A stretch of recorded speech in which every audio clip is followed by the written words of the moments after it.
बड़ा उस सोसाइटी का हिस्सा भी था मैं, और बड़ा वेलकम भी किया, और बड़े कम ब्रिटिश सोसाइटी के अंदर लोगों को इस तरह एक्सेप्ट करते हैं। लेकिन मैंने कभी उसको अपना घर नहीं समझा, क्योंकि मैं पाकिस्तानी था। जो मर्जी मैं कर लूं, मैं अंग्रेज तो बन नहीं सकता।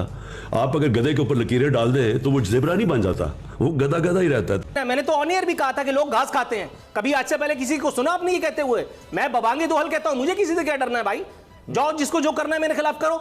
मैं ऑन एयर कह रहा हूं कि लोग घास खाते हैं, इसी शहर में मौजूद। हमारी ज्यादातर आबादी में इतनी अक्ल और समझ नहीं है कि हमें किसको चूज करना चाहिए। इस तरह आपकी बात से तो ये लग रहा है कि ज्यादातर बेचारे बेवकूफ बन जाते हैं। 2,00,000% में यही कह रहा हूं। चले, अच्छा, दूर कर दिया अफगान फसाद करार देने पर। अमेरिका ने जब चाहा आपको तो रोना है दहशतगर्दी के कि खिलाफ जंग खुदवा दिया, और अमेरिका जब चाहेगा आपको एक और मर्तबा इस्तेमाल करेगा। आप और आपके अच्छे खान कुछ नहीं कर सकते। साथियों, कोई भी इंसान क्यों ना हो, 24 घंटे में एक बार उसके खुद से ही कितनी भी कोशिश कर ले, जो भी कर ले, लेकिन एक बार सच बोल ही देता है।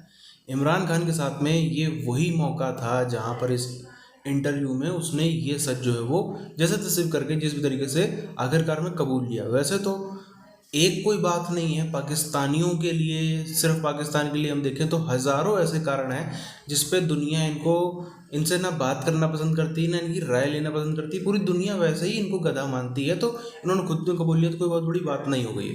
पूरी चीज़ क्या है उधर हम चलते हैं। आप चैनल को सब्सक्राइब करके बेल आइकन दबा लें। सादा ज़बान में कहूँगा वो इनका जवाब पत्थर से दे रहे हैं। और दूसरी बात यह है कि इमरान खान हकीकी आज़ादी के लिए, पहले तब्दीली के लिए चल रहे थे, अब हकीकी आज़ादी के लिए चल रहे हैं। चूँकि क़ायद आज़म ने शायद गैर हकीकी आज़ादी दिलाई थी, जिससे जो हैं वो उनकी भी हम देख रहे हैं। मियाँ वाली से ही एक दोस्त से बात की गई, हमने कहा यार कितने आपने कुर्सियाँ वुर्सियाँ देखी हैं जाकर? उन्होंने कहा जी 3,500 से 5,000 के दरमियान कुर्सियाँ थीं। फिर इनने ऐलान किया जी 25,000 कुर्सियाँ। तो हम तो वैसे ही कान पकड़ कर बैठे हुए हैं, जो मर्जी आया वो लिख दें, हम क्या करेंगे। और वो कह दें कि जनाब 1.5 लाख कुर्सियाँ थीं और 50 लाख आदमी थे, तब भी हम मान लेंगे। हमें मानने से कौन कर सकता है, कौन रोक सकता है? हम तो मान ही जाएंगे। और खान की बातें पहले भी हम मानते रहे हैं, अभी हम मान लेंगे कि जो दामन तार था, या जो दामन जो है वो बिल्कुल दागदार था, उसकी सफाई हो जाए, ड्राई क्लीनिंग हो जाए। अब जो है वो माशाल्लाह उनके सब जो है वो उनके लिए दीदा दिल फर्श राह हैं, और वो अपनी मोहब्बतों के साथ आगे बढ़ रहे हैं। खान के लिए फतवात के मैदान पर हैं, जाएंगे फतह करेंगे, उनके लिए कौन सा मसला है। अच्छा, इमरान खान या तायरुल पादरी जो थे मुल्ला कंटेनर, उन्होंने तो बैठ करके और अपने एसी बंकरों में आवाम को जोश और जज्बा दिलाना था। उनको सर्दी गर्मी खिजा बाहर से क्या मतलब? बाहर मरना गर्मी में या बारिश का सामना करना तो एक आम आदमी को है। वो एक आम आदमी जिसको आप इंटरनेट की वजह से बहका करके और मैदान अमल में उतारे हुए हैं। वो एक आम आदमी जिसको सोशल मीडिया ब्रिगेड की बरकत की वजह से आपने मैदान अमल में उतारा। इमरान खान इतने दीदा और बीना साबित हुए कि उन्होंने मरियम नवाज को भी पीछे छोड़ करके इस आर्ट से इस हद तक जाकर के इस्तेफादा किया कि लोगों की अक्ल खीरा हो गई। लोगों की अक्ल खीरा हो गई। उनको नहीं पता था कि सोशल मीडिया की बरकत के जरिए भी कभी कोई इमरान खान इख्तिदार में आ सकता है। और इख्तिदार में आना तो छोड़िए, इख्तिदार से जाने वालों की चमचागिरी कभी किसी को करते देखा आपने? ये हो रहा है सोशल मीडिया की बरकत। मान रहे हैं कि भाई जलसे होने चाहिए, तो फिर उनकी तादाद मैटर करती है। आप कह रहे हैं सारे लोगों को बेवकूफ बनाया जा रहा है सोशल मीडिया से, और ये इतनी बड़ी तादाद में लोग बेवकूफ हैं जो आ जाते हैं। जलसे में जाने का ये मतलब तो नहीं है कि आप कहते हैं 3.5 करोड़ की आबादी कहां आ जाएगी? आज तक मैं ऑन एयर कह चुका हूं कि जिसके बारे में सियासतदान जो बात नहीं कर सकता, मैंने कोई वोट थोड़ी लेना है। मैंने तो ऑन एयर भी कहा था कि लोग घास खाते हैं। कभी आज से पहले किसी को सुना आपने ये कहते हुए? मैं बबांगे दोहल कहता हूं, मुझे किसी से क्या डरना है भाई? जाओ, जिसको जो करना है मेरे खिलाफ करो। मैं ऑन एयर कह रहा हूं कि लोग घास खाते हैं, इसी शहर में मौजूद। हमारी ज्यादातर आबादी में इतनी अक्ल और समझ नहीं है कि हमें किसको चूज करना चाहिए। इस तरह आपकी बात से तो ये लग रहा है कि ज्यादातर बेचारे बेवकूफ बन जाते हैं। 2,00,000% में यही कह रहा हूं। चले, अच्छा, लेकिन ये तो हकीकत है कि हम अमेरिका के इन्फ्लुएंस से नहीं निकल सके।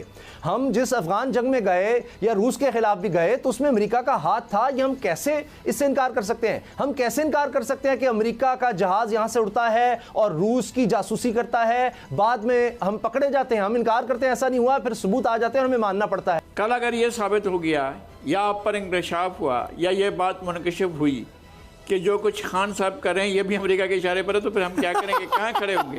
सर फिर तो गलत कर रहे होंगे भाई साहब। ये लोग लाए जाते हैं, बनाए जाते हैं, हीरो काट के हीरो होते हैं। अल्लाह के वास्ते ना करें भरोसा, बड़े बड़े हीरो इस तरह के हमने देखे हैं, तारीख भरी पड़ी है, जो खुद साख्ता हीरो होते हैं। अब तो नया मीडिया आ गया है, हमें पता नहीं चलता, एक क्लिक करने से एक साथ 19,000 आपको जो क्लिक्स चले जाते हैं, ये होता है मीडिया मैनेजमेंट।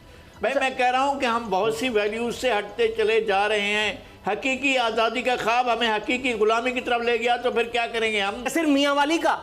अरे बात तो ये है कि जो उनके खिलाफ बोलता है वो तो रहता ही नहीं यहाँ पर। मसला तो ये है जिसने सिर्फ ये आवाज ही उठाई कि भाई इसलिए इमरान खान डर गए, वो तो उसके बाद रहता ही नहीं है। फिर गैरत का ख्वाब ना दिखाएं। वर्ल्ड बैंक से रोड जो आप बनवाते हैं या आईएमएफ से जो आप डिप्टी गवर्नर और गवर्नर स्टेट बैंक लेके आए थे, उसके बाद स्टेट बैंक को ऑटोनॉमी देने के बाद आप आजादी के ख्वाब ना दिखाएं। ये चूरन ना बेचें कि आप आजाद खारजा पॉलिसी लेकर के आए थे। अब अमेरिका ने जब चाहा अफगान जिहाद बना दिया, अमेरिका ने जब चाहा आपके मीडिया के जरिए आपके इदारों को मजबूर कर दिया अफगान फसाद करार देने पर। अमेरिका ने जब चाहा आपको दहशतगर्दी के खिलाफ जंग खुदवा दिया, और अमेरिका जब चाहेगा आपको एक और मर्तबा इस्तेमाल करेगा। आप और आपके अच्छे खान कुछ नहीं कर सकते। और देते हैं आर्म्स रेट से और कमर्शियल रेट पर देते हैं, कमर्शियल एक्टिविटी के लिए देते हैं, पूरा रिपोर्ट उठाकर दे दिया जाता है। क्या कर लेंगे आप? सही। अच्छा, इस मुल्क के अंदर जो कुछ होता है वहां तक हमारे जहन रसाई नहीं है। एक डिप्टी कमिश्नर की तैनाती के लिए जी अच्छा, एक डिप्टी कमिश्नर की तैनाती के लिए 5-5 करोड़ रुपए चले। मैं आपको लिस्ट भेज दूं, बताएं। सही है। ये लगानी साहब, फिर तो नूर आफिफ जी कहते हैं यहाँ तो माफिया का राज है। जिस तरह आप कह रहे हैं 11 खरब की जमीन डिपार्टमेंट एक इदारा ले उड़ता है और कोई पूछने वाला नहीं है। ब्रेक लेनी पड़ेगी जी, ये बात हजम करने के लिए। ये इस तरह से पाकिस्तान में हो रहा है, नाकाबिल यकीन है। अगर इस तरह खाया जाएगा मुल्क को तो फिर क्या बचेगा इस मुल्क? ये मैं तो लाउड एंड क्लियर कह चुका हूं। मैं वो वाहिद एंकर हूं जिसने नवाज शरीफ और आसिफ अली जरदारी के खिलाफ अगर कुछ साबित हो जाए तो उनको फांसी पर लगाने का मुतालबा किया है। मैंने कहा है ऑन एयर, मेरे अपने प्रोग्राम में, मैंने अपने फतावों में, अपने क्लिप्स में मैंने बाकायदा कहा है कि रस्सी कम पड़ती है तो मैं लाके दूंगा। नहीं, इस तरह भी नहीं हम कह रहे, लेकिन मैं कह रहा हूं जैसे ही मैं इमरान खान के बारे में बात करता हूं तो बहुत सारे मेदों में गड़बड़ शुरू हो जाती है। ये क्यों होता है मेरी समझ में नहीं आ रहा। साथियों, आप सब जानते हैं जब से कुर्सी गई है, इमरान खान हो या उसका पूरा का पूरा मंत्रिमंडल हो, चौधरी से लेकर शेख राशिद और सब पूरे जितने हैं, सब के पास काम धंधा नहीं है। सब इस समय बेरोजगार से भी हो गए हैं।